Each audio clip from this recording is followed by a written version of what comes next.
بسم اللہ الرحمن الرحیم۔ بسم اللہ الرحمن الرحیم۔ قال فأخبرني عن الإيمان قال أن تؤمن بالله وملائكته وكتبه ورسله واليوم الآخر وتؤمن بالقدر خيره وشره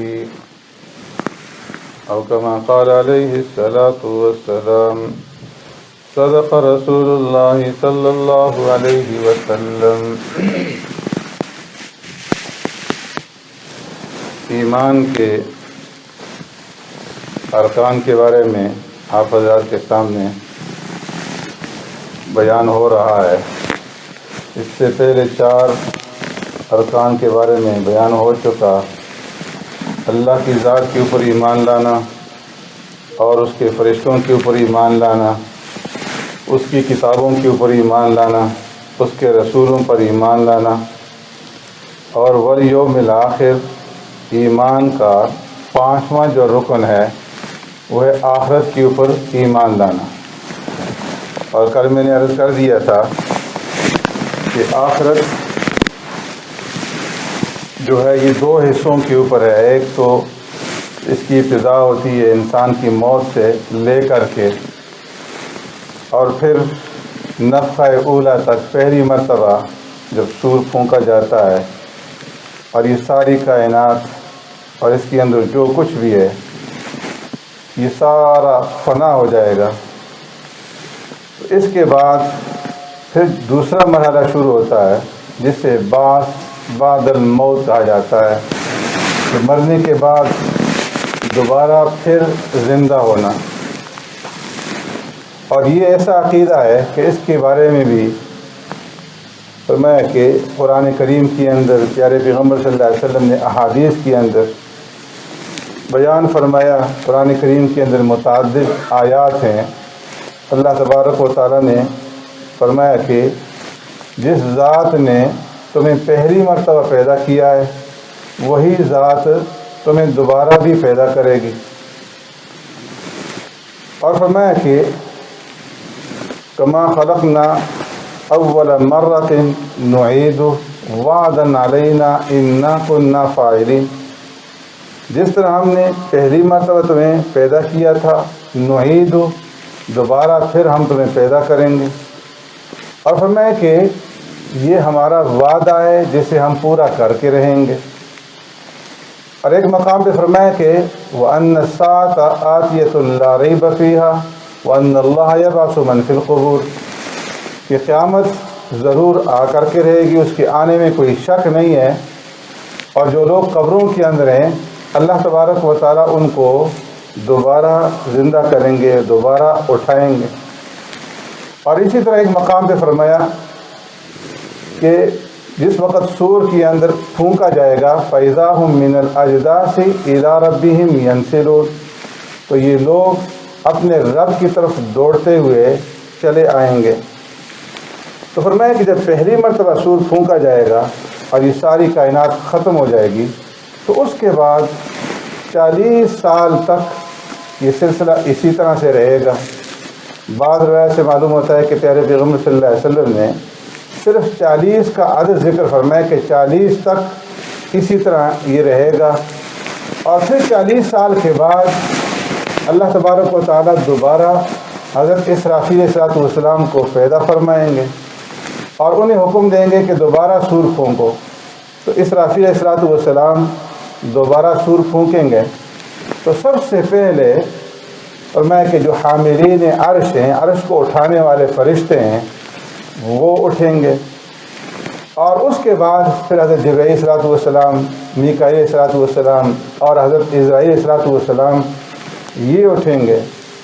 اور پھر اس کے بعد اللہ تبارک و تعالیٰ اس زمین کو اور آسمان کو اور چاند اور سورج کو پیدا فرمائیں گے۔ فرمایا کہ یہ جو زمین اس وقت موجود ہے یہ ختم ہو جائے گی، پھر نئے سرے سے اللہ تبارک و تعالیٰ نئی زمین کو پیدا کریں گے۔ اور وہ زمین جو ہوگی اس زمین کے مقابلے میں کئی گنا زیادہ بڑی ہوگی کہ جس کے اندر اولین جتنے بھی انسان ہیں آدم علیہ السلام سے لے کر کے قیامت تک آنے والے وہ سب جمع ہوں گے. اللہ رب العزت کا عرش عظیم بھی ہوگا. تو اللہ تبارک و تعالی زمین اور آسمان اور چاند اور سورج ان کو پیدا فرمائیں گے. پھر پیارے پیغمبر صلی اللہ علیہ وسلم نے ارشاد فرمایا کہ پھر اللہ بارش نازل فرمائیں گے، اور جس طرح بارش کے نزول کے بعد زمین سے سبزہ اگتا ہے اس طریقے سے جو زیروح چیزیں ہیں یہ زمین سے اگیں گی، نکلیں گی. اور فرمایا سب سے پہلے میری قبر شق ہوگی اور سب سے پہلے زمین سے اٹھنے والوں میں سے میں ہوں گا. اور پھر میرے بعد حضرت عیسیٰ علیہ السلام، پھر حضرت ابوبکر صدیق اور عمر فاروق رضی اللہ تعالیٰ عنہ جو روزہ اطہر میں آپ صلی اللہ علیہ وسلم کے ساتھ موجود ہوں گے. اور پھر اس کے بعد دیگر انبیاء علیہ السلام اٹھیں گے، اور پھر صلحاء، علماء اور عام مومنین جو ہے پھر وہ اپنی قبروں سے اٹھیں گے، اور اٹھتے ہوئے یہ کہیں گے وقال الحمد للہ الذی اذهب عنا الحزن ان ربنا لغفور شکور. سب تعریفیں اس ذات کے لیے ہیں کہ جس نے ہم سے حزن کو، غم کو دور کر دیا.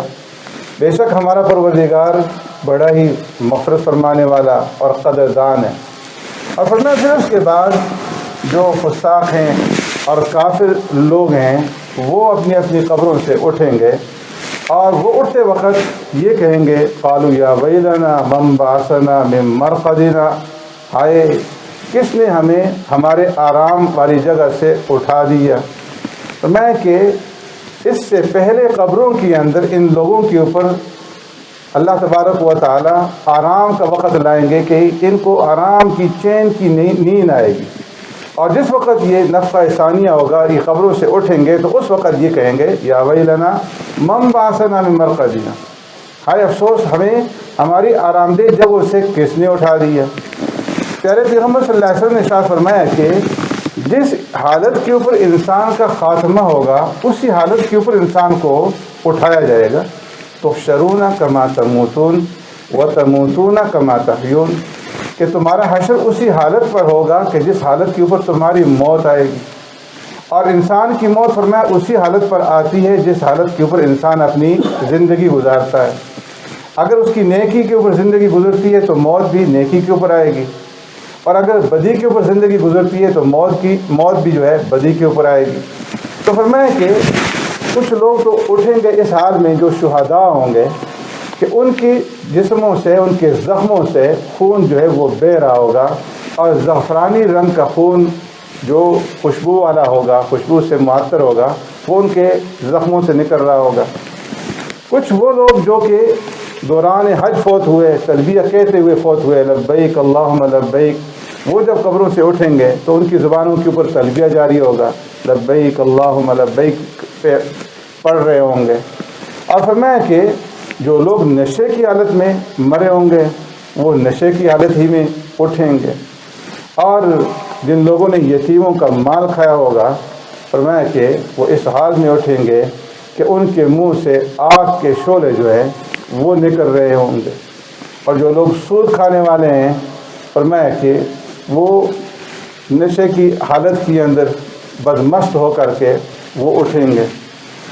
اور فرمایا کہ سب سے پہلے میں ابو بکر صدیق فاروق اعظم رضی اللہ تعالیٰ عنہ ہم جائیں گے جنت البقیع کی طرف، اور جو جنت البقیع والے لوگ ہوں گے وہ میرے ارد گرد جمع ہو جائیں گے. پھر مکہ اور مدینہ کے اندر جو مسلمان مدفون ہیں وہ جمع ہو جائیں گے. اور پھر اس کے بعد سرکار دو عالم صلی اللہ علیہ وسلم فرمائے کہ جو بھی قبروں سے اٹھیں گے وہ برہنہ حالت میں ہوں گے، ننگی حالت میں ہوں گے، جن کا ختنہ نہیں ہوا ہوگا، داڑھی نہیں ہوگی، سر کے بال ہوں گے. اور جو لوگ دنیا کے اندر معذور ہیں، جو اندھے ہیں، بہرے ہیں، لنگڑے لولے ہیں، وہ بھی صحیح سلامت اٹھیں گے. اور سب سے پہلے جو لباس پہنایا جائے گا حضرت ابراہیم علیہ السلام کو جنت کا لباس پہنایا جائے گا. پھر اس کے بعد پیارے پیغمبر صلی اللہ علیہ وسلم کو ان سے بھی بہتر جنت کا جو لباس ہے وہ پہنایا جائے گا. اور پھر جو نیک لوگ ہیں شہداء اور صالحین اور صدیقین ان کو پہنایا جائے گا. بعض روایت سے معلوم ہوتا ہے کہ جس لباس کے اندر ان کو دفن کیا گیا تھا اسی لباس کے اندر وہ اٹھیں گے، یعنی کفن کے اندر۔ اور بعض روایت سے معلوم ہوتا ہے کہ جس لباس کے اندر ان کی موت آئی ہوگی اس لباس کے اندر جو ہے انہیں اٹھایا جائے گا۔ اور اس کے بعد سرکار دو عالم صلی اللہ علیہ وسلم نے ارشاد فرمایا کہ پھر میرے لیے براق عذر کی جائے گی۔ سرکار دو عالم صلی اللہ علیہ وسلم براق پہ سوار ہوں گے۔ حضرات حسنین سرکار دو عالم صلی اللہ علیہ وسلم کی جو ناقہ تھی، اونٹنی تھی، اس پہ سوار ہوں گے، اور جو مومنین ہوں گے اعلیٰ درجے کے، اور میں ان کی سواری کے لیے جنتی اونٹ ہوں گے، اور عام مومنین اور فاسق لوگ جو ہیں وہ پیادہ چلیں گے، پیادل ان جو ہے راستہ طے کریں گے، اور جو کفار ہوں گے وہ سر کے بل جو ہے گھسیٹتے ہوئے میدان محشر کی طرف روانہ ہوں گے۔ بعض روایات میں آتا ہے کہ سرکار دو عالم صلی اللہ علیہ وسلم نے ارشاد فرمایا کہ جب یہ لوگ قبروں سے اٹھیں گے جو مومنین ہوں گے تو ان کے سامنے ایک انتہائی خوبصورت انسان کھڑا ہوگا، خوبصورت جسامت والا۔ یہ دیکھ کر کے اسے کہیں گے کہ تم کون ہو؟ تو وہ کہے گا کہ میں تمہارا نیک اعمال ہوں، دنیا کے اندر میں نے تمہارے اوپر سواری کی تھی، آج تم میرے اوپر سواری کے لیے تیار ہو جاؤ۔ اور فرمایا کہ وہ نیک اعمال جو ہیں اس بندے کو اپنے اوپر سوار کر لیں گے۔ اور جو کفار ہوں گے یہ جب اٹھیں گے تو ان کے برے جو اعمال ہیں وہ انتہائی بری صورت کے اندر ان کے سامنے موجود ہوں گے۔ یہ پوچھیں گے تم کون ہو؟ تو وہ کہیں گے کہ ہم تمہارے برے اعمال ہیں، اور دنیا کے اندر تم نے ہمارے اوپر سواری کی، تو آج جو ہے ہم تمہارے اوپر سوار ہونے کے لیے تیار ہیں۔ تو سرکار دو عالم صلی اللہ علیہ وسلم نے فرمایا کہ یہ سب لوگ جو ہے میدان محشر کی طرف، حساب گاہ کی طرف روانہ ہوں گے، اور جو لوگ متکبرین ہوں گے، دنیا کے اندر تکبر کرنے والے ہوں گے، اور میں ان کو چینٹیوں کی طرح لوگوں کے پاؤں کے اندر جو ہے ذلیل کیا جائے گا اور مسل دیا جائے گا۔ اور جس وقت یہ میدان محشر میں سارے کے سارے انسان جمع ہو جائیں گے، سورج جو ہے وہ 1 میل کی مسافت کے اوپر ہوگا، اور انتہائی حبس ہوگی، آسمان کے اوپر سے کڑک اور بجلیوں کے چمکنے کی آوازیں، انتہائی ہیبت ناک اور ڈراؤنی قسم کی آوازیں آئیں گی۔ لوگ اپنی اپنی بدعمالیوں کے بقدر پسینوں کے اندر ڈوبے ہوئے ہوں گے، کوئی جو ہے کسی کے پاؤں کے تلوے پسینے کے اندر ڈوبے ہوئے ہوں گے، اور کوئی جو ہے گھٹنوں تک، کوئی پنڈلیوں تک، کوئی کمر تک، اور کوئی گردن تک، حتیٰ کہ جو کفار اور فساق ہوں گے فرمایا کہ ان کے منہ اور کانوں تک جو ہے وہ پسینوں کے اندر ڈوبے ہوئے ہوں گے، اور بھوک کی وجہ سے انتہائی برا حال ہوگا، لوگ انتہائی تنگ آ جائیں گے۔